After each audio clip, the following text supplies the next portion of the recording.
teacher, Michael Gates, will talk for about half an hour. And then we'll have a raffle, and we'll have some of these items for sale. So we should easily be out of here by 8:30. So about 5 more minutes, we'll get started.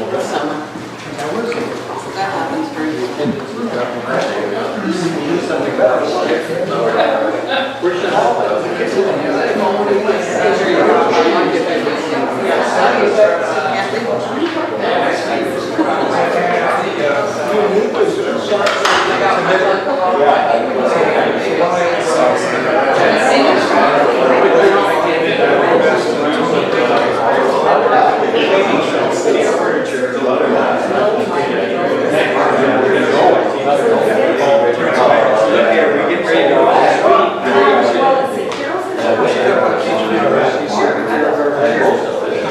So we'll have this.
This is sort of like church. There's some seats down in front.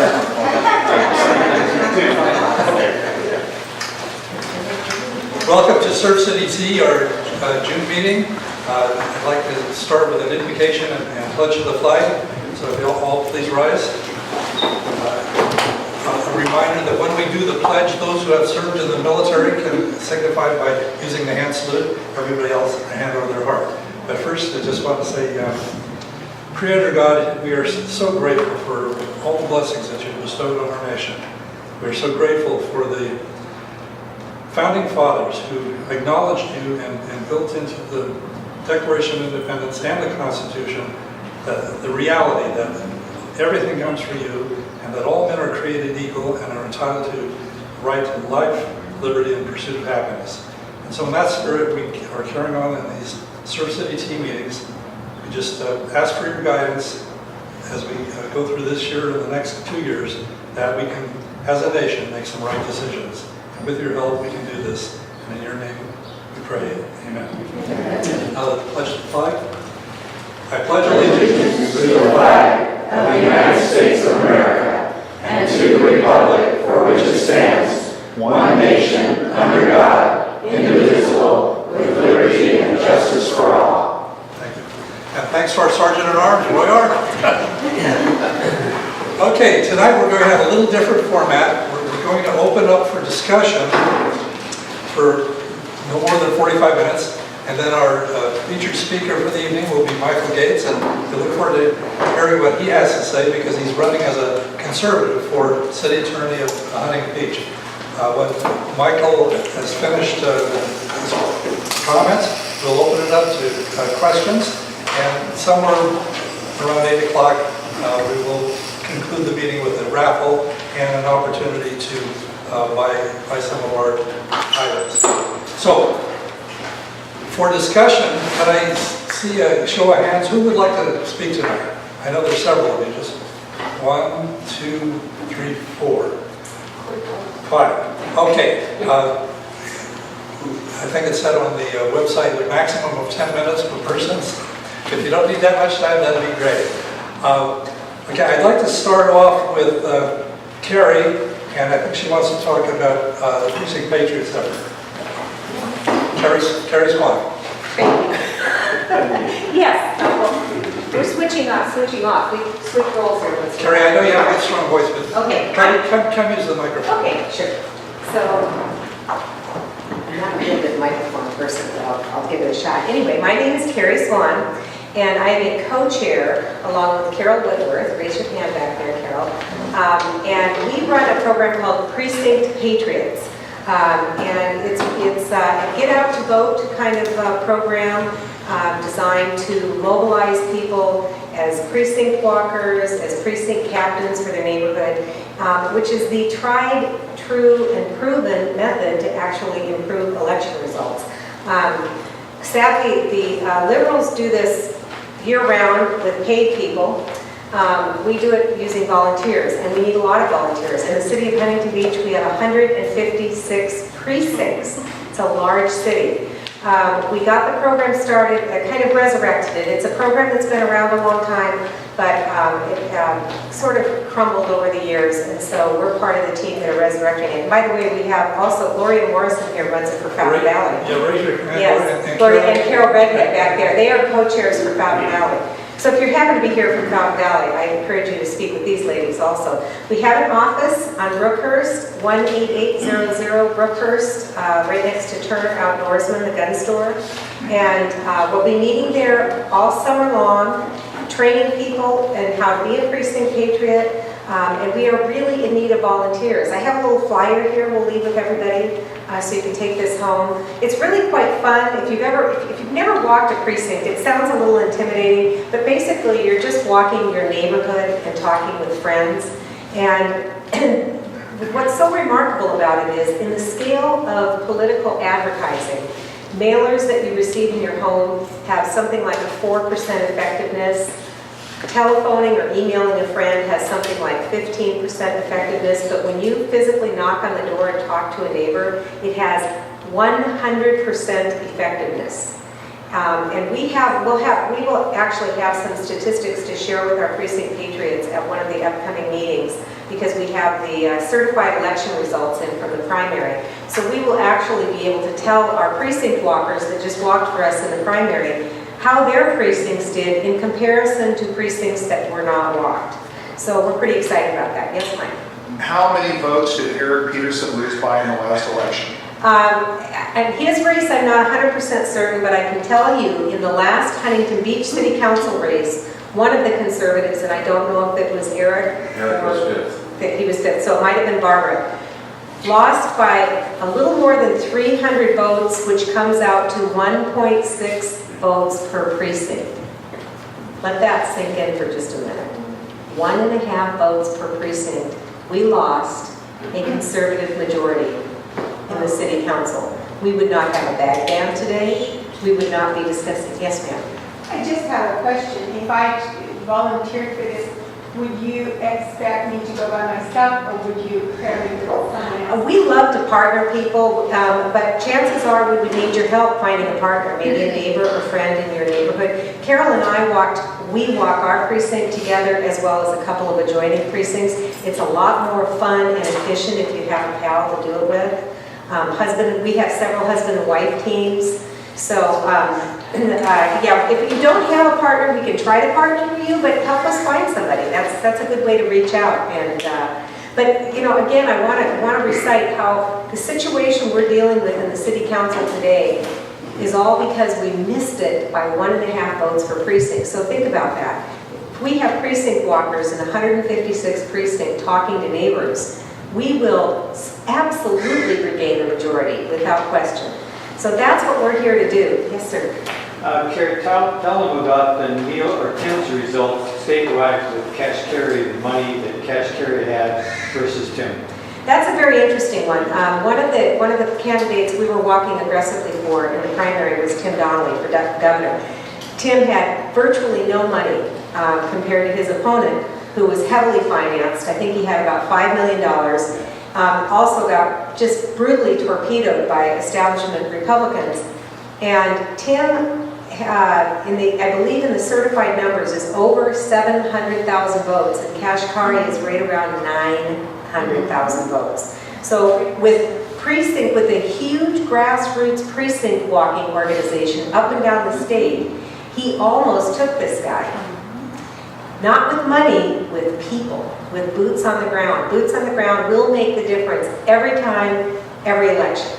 So we have to get back to boots on the ground. You know, we as conservatives, we were out working our jobs, raising our families, making a living, and we neglected the one thing we should have never neglected, and that was, this is how Ronald Reagan did it, by the way. This is exactly how Ronald Reagan took California. Boots on the ground, precinct walking, get out to vote efforts. So it's a lot of fun too. We have a good group of people. You want to mention also that for those people that might be intimidated at first about walking, there's a lot of other jobs that you have over there too that you... We do. At the precinct office, oftentimes we're putting together bundles of flyers representing the various candidates that we're walking for, the printing and assembling of precinct lists. We have the data. The data comes to us, actually our office comes to us courtesy of a couple of conservative candidates, and mainly Congressman Rohrabacher, who is very strongly committed to providing help to down-ticket candidates. Unlike almost any other congressman in the entirety of Southern California who hoard their war chests, Congressman Rohrabacher is absolutely committed to helping supervisors, city council races, everybody, that as long as they are true, legitimate conservatives, he does interview them. He won't support anybody that he doesn't interview and can confirm is an absolute conservative. So he makes the office available. And with that comes data. We have the data for precinct walking sheets. So there is office work that can be done for people that are not comfortable walking precincts. Definitely sign up with us. We will also probably be doing phone banking when we get closer to the election. So there will be other things to do other than walking precincts and finding us volunteers. So I'm sorry, I'm going to go on too long here. So I'm going to give the microphone back. We're going to have these by the door. I'm going to make sure everybody takes a couple. Get us volunteers. Okay, before we get off precinct walking, Carol, did you have any comments you wanted to make? Nothing additional at this time. I'm sorry, to Carol's and Roy. Oh, sorry, back there.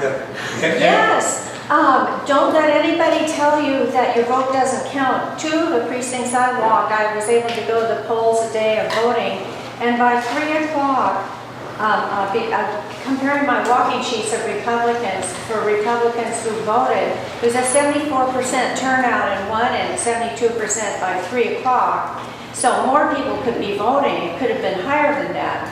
So I know the Democrats hardly, just don't tell them. They didn't show up much at all. And the Republicans, our neighborhood, I'm sorry, they are really concerned people, and they really voted. And we won.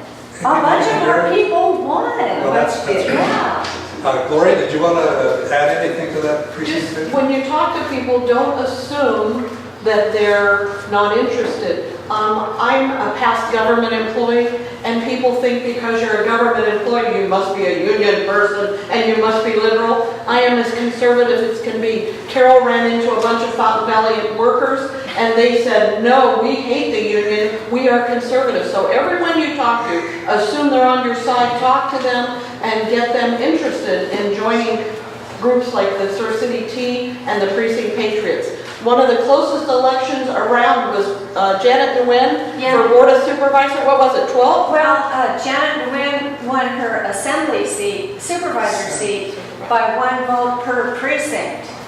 So you This time she's really ahead. If she's in your precinct, please see us at the headquarters. I've been asked today by their manager, their campaign manager, to please, if you see any mailers from Solario, who's running against her, who wants to raise your taxes, you can go to his website, and he wants to raise taxes, he wants to give away to social programs and things. He actually admits it. So we don't want him to win, we want her to win, and so far she's doing really, really well. We've been really walking with her, all of her literature too. I'm sure that really helped a lot. Hey, thank you, Carol. One of my concerns is next year, 2015, whether or not to keep paying $80 a month for the use of this room. And if we're going to do it, we should have some idea of why we have the room. So the next person I want to talk to, make a few comments, is going to talk on a subject that is going to carry through 2015 and into 2016. That's the 20-year plan for the city of Huntington Beach. And I'd like Mike Hoskins to give us an update on what's going on there. Hi everybody, I'm Mike Hoskinson. So I fell into something that by Carrie's fault. She took me to a general plan update meeting in March, and she purposely didn't tell me what was going to go on there. We were 100 people at the major library over on Golden West, supposedly there to talk about what we thought the direction of Huntington Beach would be in the next 25 years.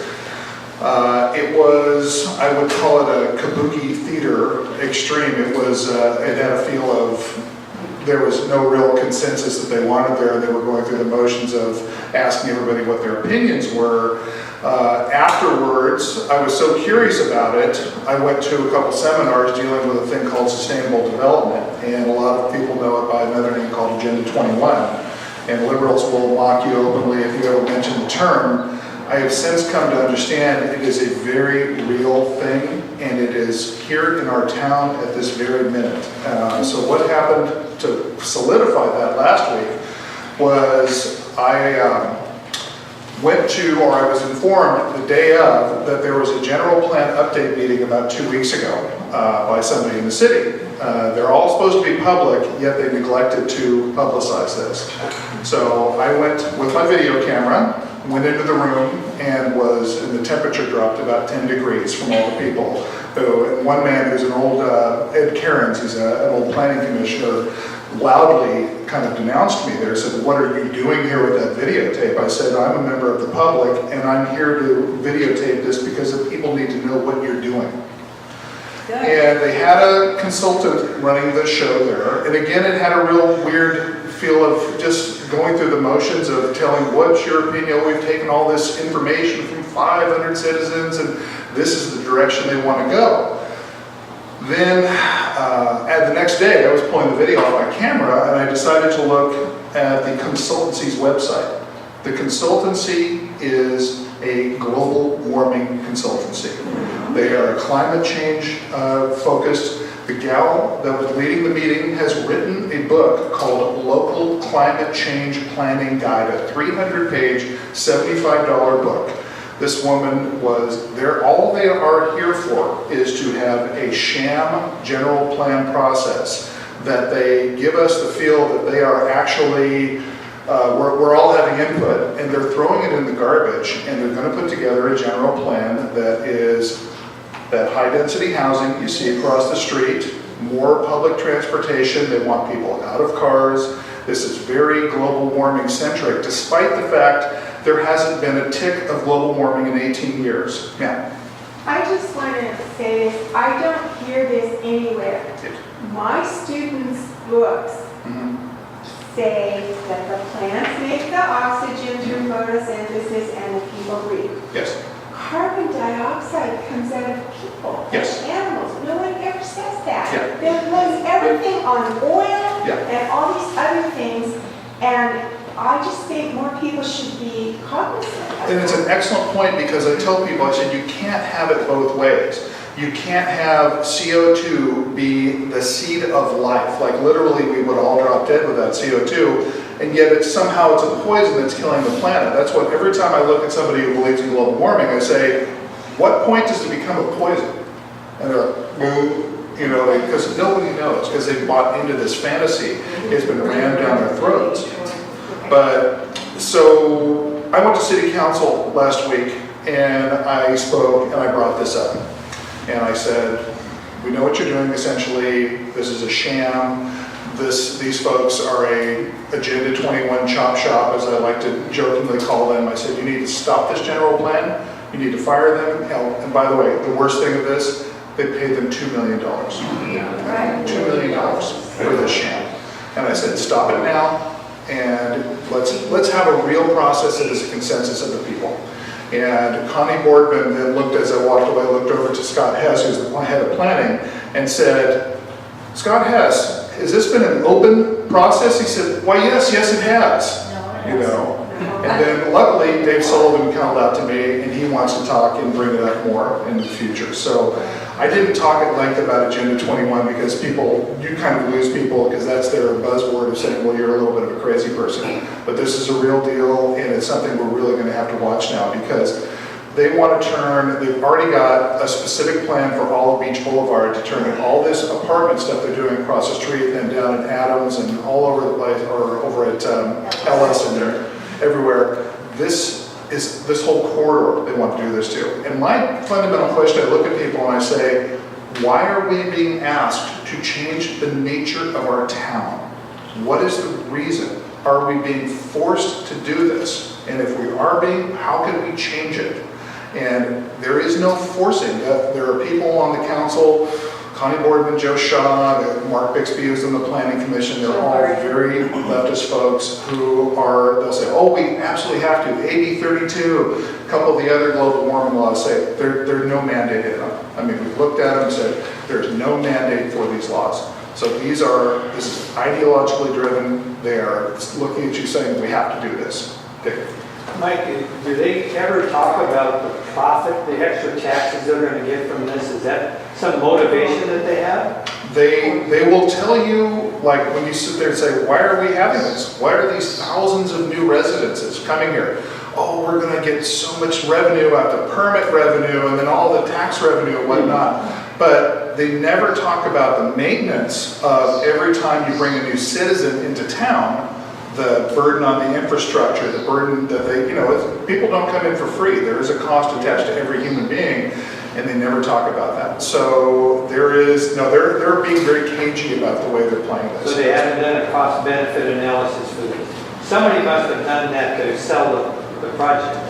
Well, they sell it as a sales tax thing. They say, hey, we're going to get all these new people in town. They're going to be out shopping like crazy, man. These are consumers. These guys are all going to be out there at Target and Walmart and Mothers, It's also the developers. The developers are putting money in the pockets of the council members, and they're the ones that are pushing this because they buy the land, they develop it, they make the big bucks on it. Yes. Developers own Orange County. And Gloria, Have a look around. and I'm a realtor, I have done developing myself. If a city came to me and said, Mike, that little piece of property you have over there, we're gonna let you develop it 10 times the size that we would have before, I'd be like, okay, that's exactly what's happening here. I mean, the zoning is minimally 10 times what it was before, as far as density goes. Don't they have to change the zoning laws to do that? They do, they've done it. did. And they It's They've got done it. The whole Did Beach they Boulevard change it zoning by has been changed. variance? Did they So, get a variance? Mike, as or the did attorney, they is that change the something whole that- rule? It Attorney does? conformed with state guidelines, they were able to do it over the counter. They didn't have to go at meetings, there was no public involved, so no, this is Is that under, legal? so they say. They're doing a lot of things that they say are legal right now. The president. Also, SCAG, the Southern California Area Government, look it up. They're running the place, look it up. Yeah. They are mandating so many low-income, high-density housings in every state, every city. Even though you say you're built out, every year you are mandated to build so many. And then Huntington Beach has agreed to a higher level than like Fountain Valley has. We gotta look in, that's the question you have to ask at the 20-year planning meeting. Yeah. Why are we building all these houses? Are we mandated? What does SCAG mandate? And what do we voluntarily do and what is the law? Right. Ask So those questions. the scab has been pulled City off. government right now. person. So now it's out to the publics, now we're talking about it. I want to mention one thing real quick. They're out of the blue a couple months ago with the plastic bag thing when Dave Sullivan brought up the repeal of the plastic bag ban. One citizen in town named Michael Daly started a Facebook forum that, as of today, has 1,200 members on it talking. And they've got the ear of the town, everybody, Michael Gates is on it as well, and active. So I would say, if anybody's active on Facebook, go to the Huntington Beach Community Forum, become a member, and it has become a clearinghouse. In fact, this Wednesday, they're having a candidate forum at Old World at 7 p.m. that Michael Gates is going to speak to.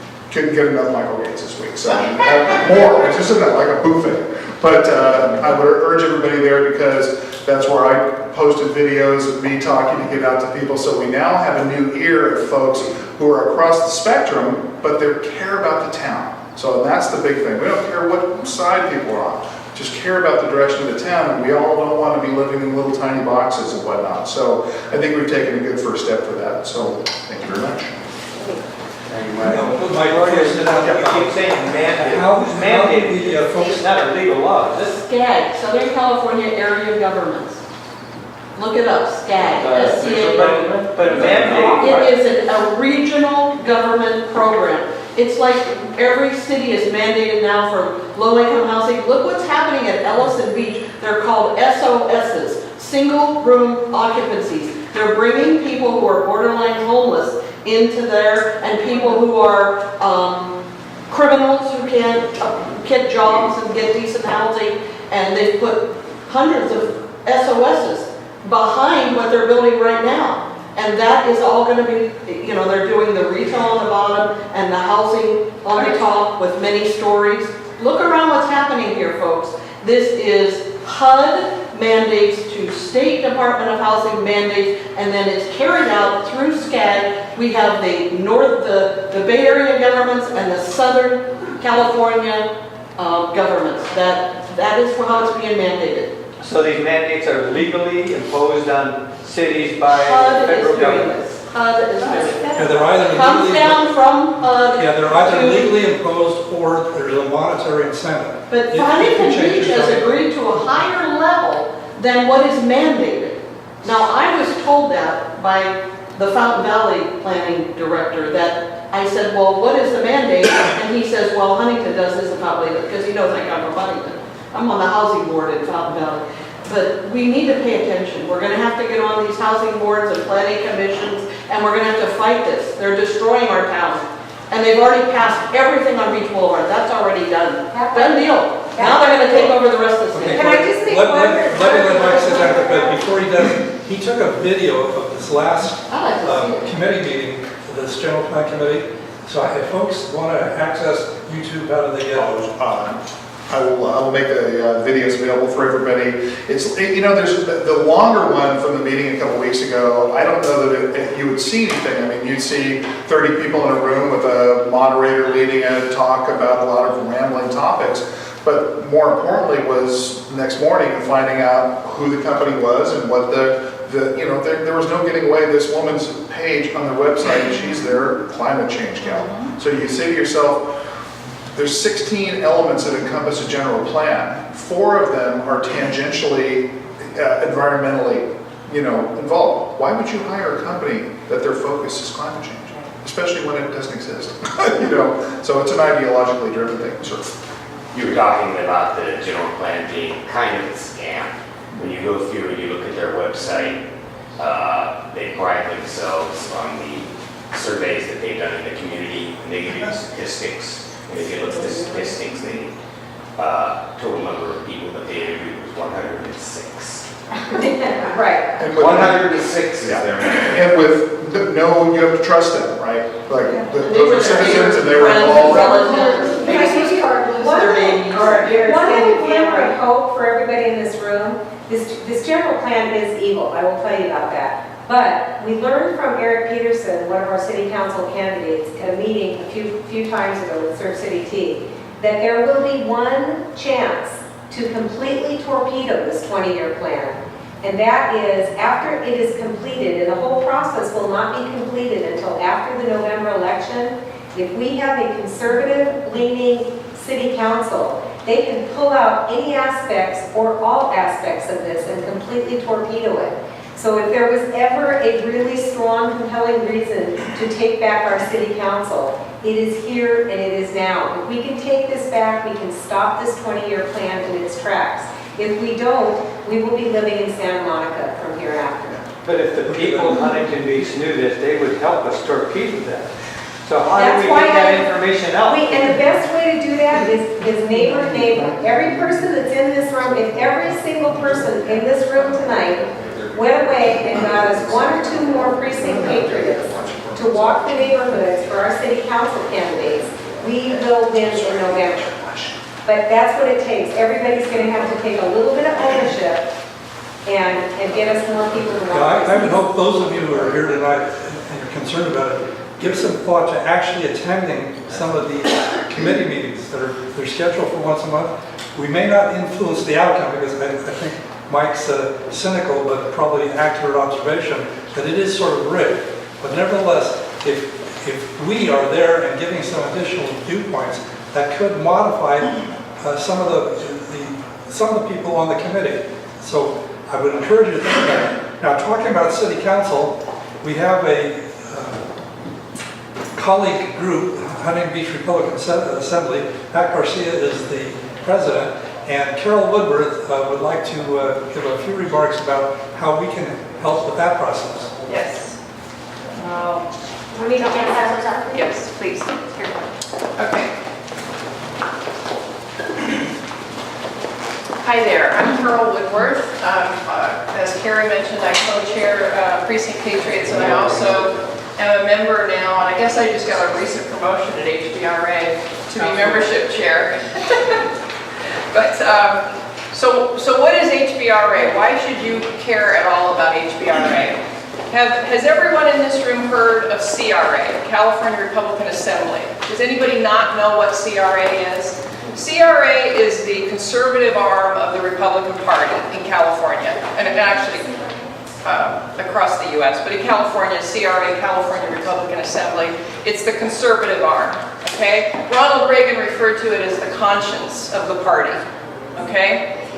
Those of you who were involved in precinct walking, you remember the door hangers we had that had all the candidates that CRA endorsed for office in this last primary election. Dana Rohrabacher had them printed up for his district, and everyone that was on there, including Tim Donnelly, and all the way down through the ticket to let, you know, the other offices were on that door hanger. So how do people get on that door hanger? Well, CRA, the state level, endorsed them. Who are the people that go to that convention? They're delegates from other groups, smaller groups, like Huntington Beach or HBRA. HBRA is the Huntington Beach chapter of CRA. Did that confuse you enough with all the acronym? So what it means is, the bigger your chapter, the more delegates you get to send for that state convention. So for example, I think it's every 10 members we have, we get one delegate to send to the state convention. So if you want more influence and more impact on who gets endorsed and gets put on slates and gets the backing of CRA, which is a pretty hefty endorsement, okay? If I said to you, these are all the conservatives, you'd vote for them, wouldn't you? A lot of people did. So if you want to participate in that process, you need to be a member of CRA, and you need to join the Huntington Beach chapter of CRA. Does that make sense? So we also, HBRA also endorses local candidates. So if you want if you want candidates to actually stand up here and tell you why we should endorse them, here again, members of HBRA, every single member gets to vote and to endorse city council and city attorney candidates locally. So here again, if you want a huge impact on who gets to be put up by the organization as, yes, we say this is the right guy to vote for, join HBRA. If you join, and I don't mean to make this sound like a high-pressure sales pitch, but unfortunately the time frame happens to be what it is. In July, on July 1st, HBRA has a meeting and they will be endorsing for city attorney for Huntington Beach. And at the August meeting, they will be endorsing city council candidates for Huntington Beach. So you have to be a member before then. And is there a deadline other than, is it 30 days ahead?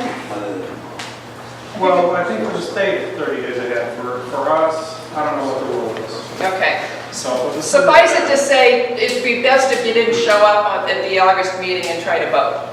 So it would be better if you joined earlier than that, in July hopefully, to participate in the voting and the endorsement process for city council.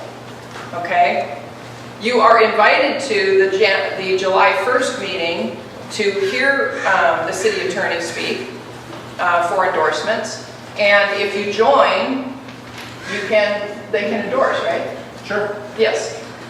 So what does it cost to join? The handout that I gave you, it's $25 a year for yourself and $10 for any additional family member. So for $35, consider it a campaign donation or whatever, you can participate at a very critical level. Because let me tell you, the slate that we carry, those CRA endorsed candidates, 67% of them, or 2/3 of them, won.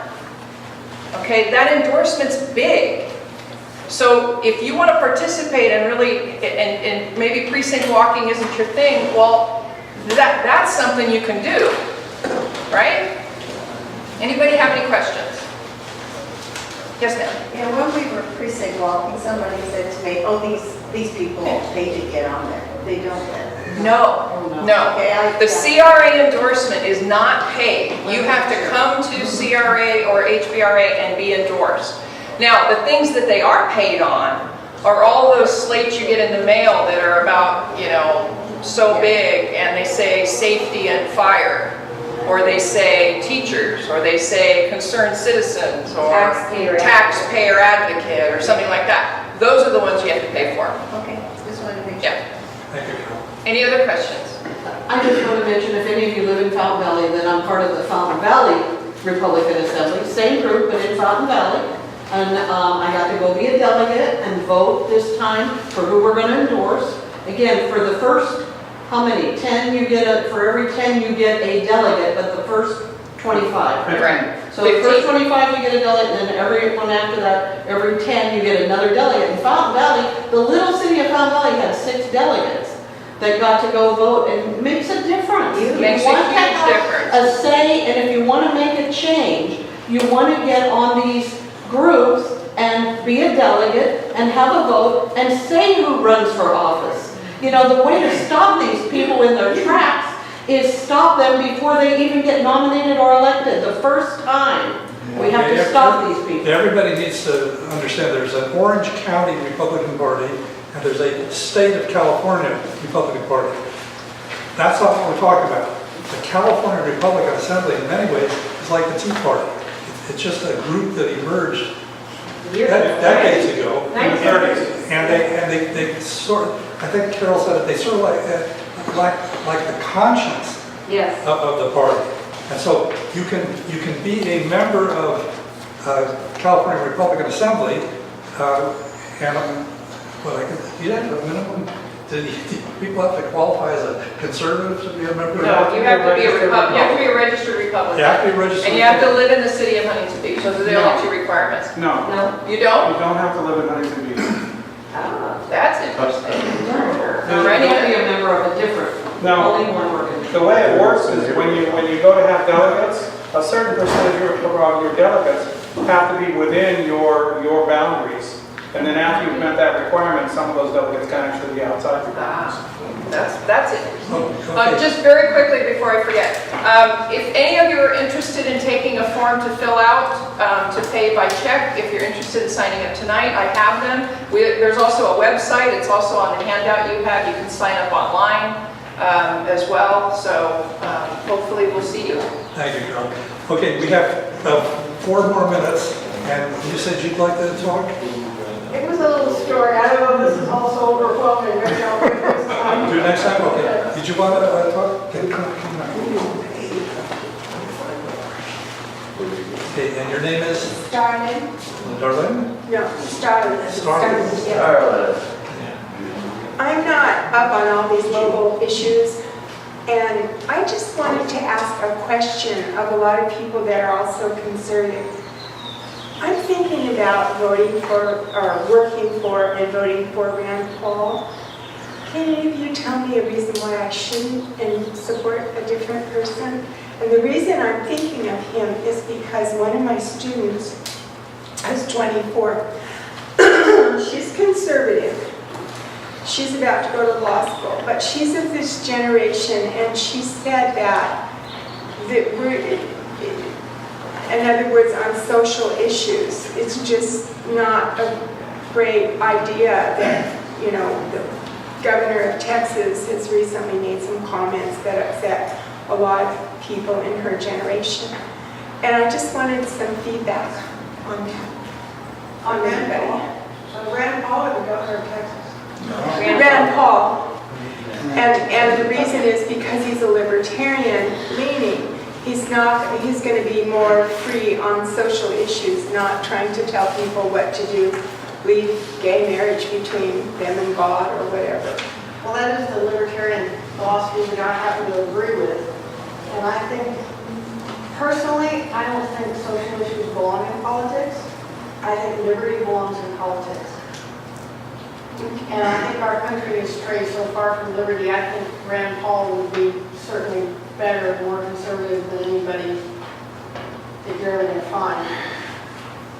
Yeah, because I get an update from Rand Paul every week, and he's telling me what he's doing, and I tend to agree with a lot of his libertarian issues, because he is for limited government, he is for the Constitution, which makes him unique among politicians, because I happen to believe in the Constitution.